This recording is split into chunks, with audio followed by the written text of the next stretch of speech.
Welcome to The Debate. Today we're tackling one of the most frustrating and frankly costly subjects in organizational behavior, incompetence. We are drawing upon the source material's really detailed exploration of failure, particularly its characterization through this lens of Lady Incompetencia. Right. The material doesn't just define incompetence as, a simple mistake. It clearly establishes it as a functional failure, an inability to deliver results or meet expected standards, while at the same time asserting that the most dangerous version of this failure is rooted in a profound lack of self-awareness and humility. And this dual analysis creates a really crucial tension for anyone looking at this stuff. So the central question for us is this. Is the primary organizational threat posed by incompetence the objective, measurable lack of necessary ability and skill, which leads to tangible, results-based failure? Or is it fundamentally the lack of self-awareness and humility that transforms isolated failures into systemic, unfixable problems? I'll be arguing that the functional skill deficit and the failure that follows is the primary immediate threat. And I'm going to argue that while that inability to perform certainly defines the initial failure, the true catastrophic danger, the super incompetence that can cripple organizations, is driven primarily by the cognitive blind spot and the lack of humility. I think that psychological element is really the vector that allows incompetence to become institutional and resist any attempt at correction. My position is grounded entirely in performance metrics. Incompetence, according to the source's core definition, is strictly the inability to perform a task, to fulfill a responsibility to a reasonable or expected standard. It is all about results. A person can be incredibly intelligent. They can try extremely hard. But if the bridge collapses or the budget is missed, well, the functional incompetence is the quantifiable damage the organization has to address. The danger is quantifiable and it is immediate. This is exactly why the source material ranks incompetent people as worse than lazy or stupid people in terms of sheer organizational danger. The lazy person, they just stop, which preserves resources. The stupid person might cause an isolated, easily identifiable error. But the incompetent person, they actively consume resources, pursuing tasks vigorously, but in the wrong direction. A project failure that you identify at phase 6, caused by repeated functional errors from a skill deficit, costs exponentially more than one you catch early. That exponential resource burn is the immediate measurable threat we have to prioritize.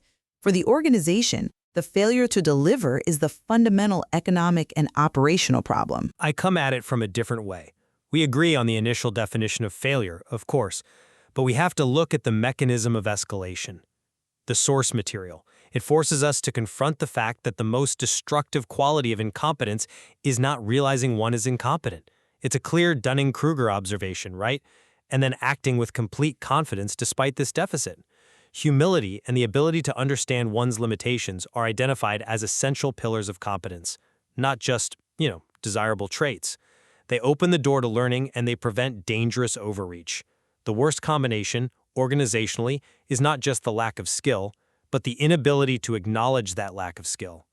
The threat isn't the initial mistake itself, but the psychological refusal to acknowledge and thus correct the mistake. That's what turns a temporary deficit into a systemic vulnerability. This cognitive blind spot is what allows incompetence to spread.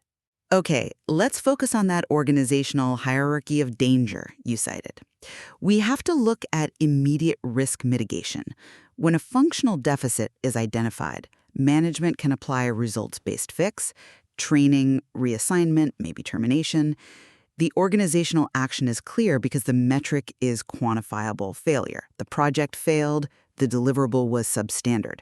The material ranks the incompetent person worse precisely because they burn the budget in real time. They consume organizational energy and resources. And that waste is caused by the absence of the necessary skill. The skill deficit, if the skill were present, that resource burn just wouldn't happen. That calculation of immediate functional damage is compelling. I see that. But the source material highlights that the truly catastrophic level of damage isn't the single project failure. It's the institutional pathology. The response you describe, training or termination, that only works if the system is capable of accurately identifying and correcting the failure in the first place. The central danger of the super incompetent is their psychological rejection of the data. If the person fails, but they confidently assert their flawed process was correct, the organization then wastes even more time auditing the process or, external factors rather than the person or the internal skill gap. The damage shifts from a wasted budget to a wasted organizational effort, trying to resolve a problem that has been made invisible by false confidence. That cognitive layer is what makes the error uncontainable. But let's analyze the organizational consequences of that false confidence. It manifests as tangible structural failures, undocumented procedures, high error rates, rework loops, lack of accountability. These are all measurable, functional outputs that management addresses with procedural remedies. We treat the functional symptoms because they are the immediate source of harm. The cognitive element is the fuel, perhaps, but the damage is the quantifiable result, the inability of the system to perform to standard. If we fix the process failure, the inability to perform, regardless of the individual's internal psychology, the organization is structurally safer. But the functional failure cannot be fixed if the cognitive refusal to change remains. That is precisely the definition of systemic contagion described in the material. The source highlights the danger of the experienced incompetent, the Bob figure, who shares their tribal knowledge. If Bob is functionally incompetent but believes his method is superior because of his longevity, well, his lack of humility becomes a prerequisite for survival in that department.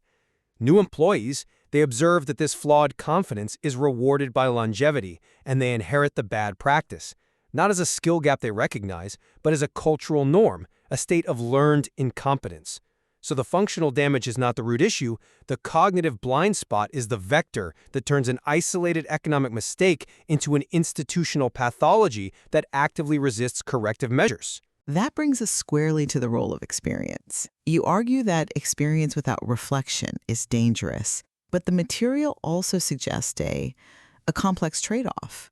The source notes that a person with decades of repetition, even if they lack theoretical mastery, develops a form of practical wisdom simply through trial and error, remembering what not to do to avoid past mistakes.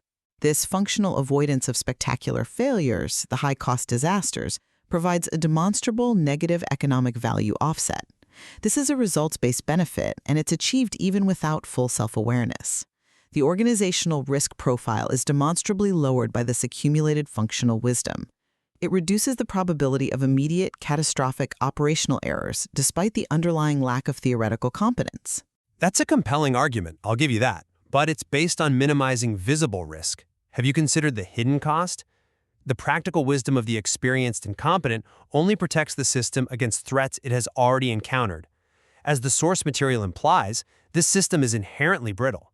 The moment the environment changes or new technology is introduced, that outdated functional wisdom becomes a catastrophic liability, because the individual lacks the theoretical foundation, the true competence to adapt. And furthermore, that reliance on habit actively prevents innovation and true improvement. The cost isn't just reduced budget burn, it's the cost of lost opportunity, of technological stagnation, which is an invisible but potentially fatal organizational result in the long run. I mean, if Bob avoids spectacular failures but forces the organization to cling to inefficient 1990s processes, the organization is dying slowly, not quickly.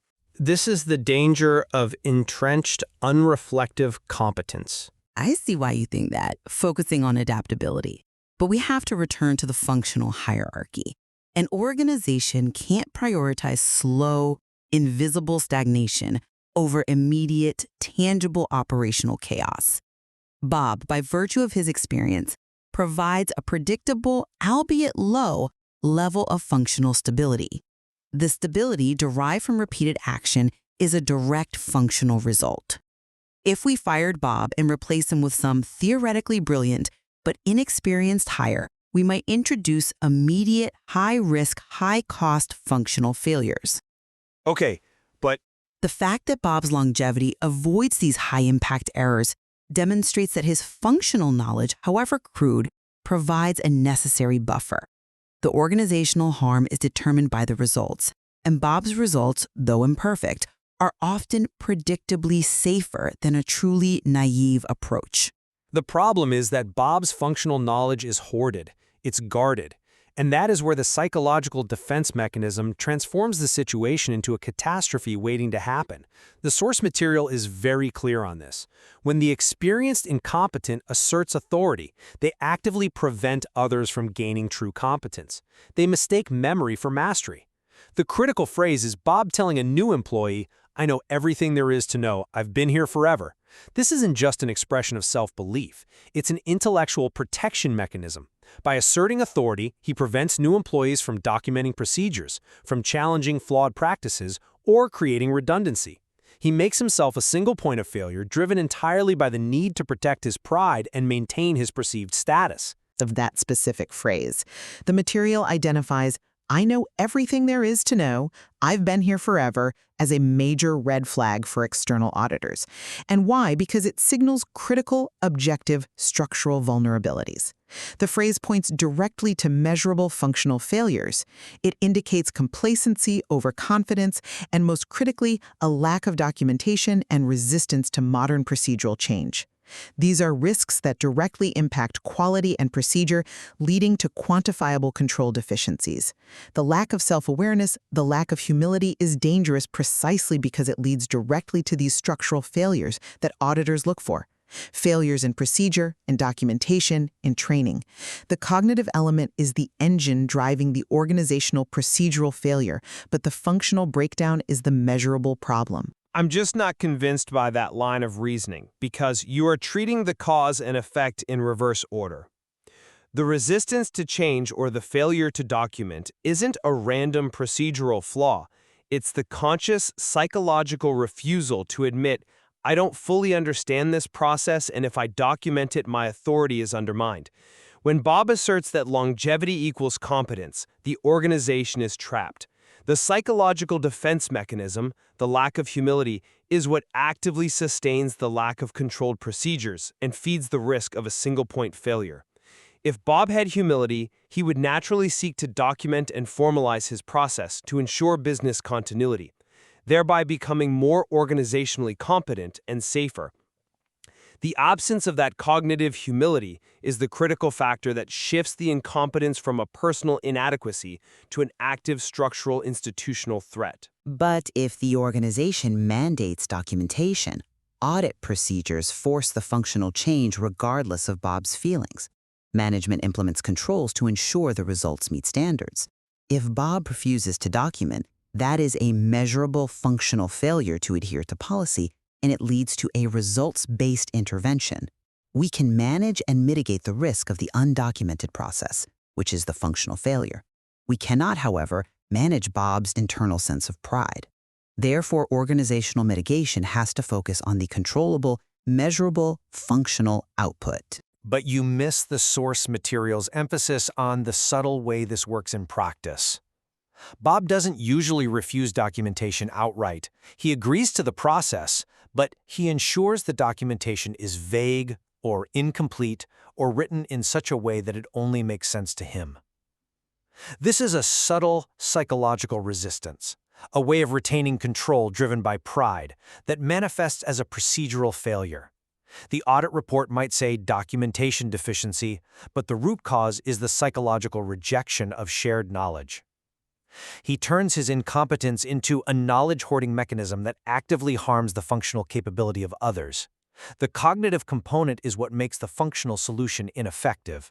While the internal mechanism is complex, the external reality remains economic. The organization suffers because the functional capability is absent or fragile. Whether the root cause is pride or simple misunderstanding, the consequence is the same. Resources are wasted, objectives are unmet.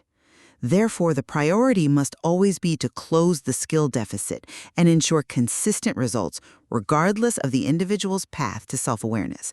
The material damage is primary. I would counter that the evidence shows the truly catastrophic, irrecoverable damage occurs when a lack of self-awareness prevents the organization from learning from its mistakes.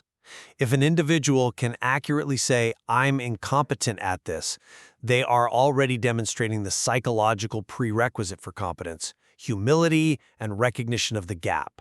That recognition allows management to apply training, which is a successful intervention. The danger is the false sense of mastery. Therefore, the cognitive blind spot, the belief in false competence, is the critical factor determining whether incompetence is a manageable performance issue or a spreading institutional failure that eventually collapses the system from within. It seems clear that both the skill deficit and the cognitive blind spot are tightly interlinked pillars of organizational failure. Each one magnifies the danger of the other. Our disagreement really rests on which factor offers the most critical point of intervention for management. In recognizing their complex reciprocal relationship, where the lack of humility prevents the functional correction of the skill deficit, is absolutely vital to understanding the full scope of incompetence within any system. There is clearly much more to explore in the material regarding how organizations can cultivate the intellectual humility necessary for lasting competence.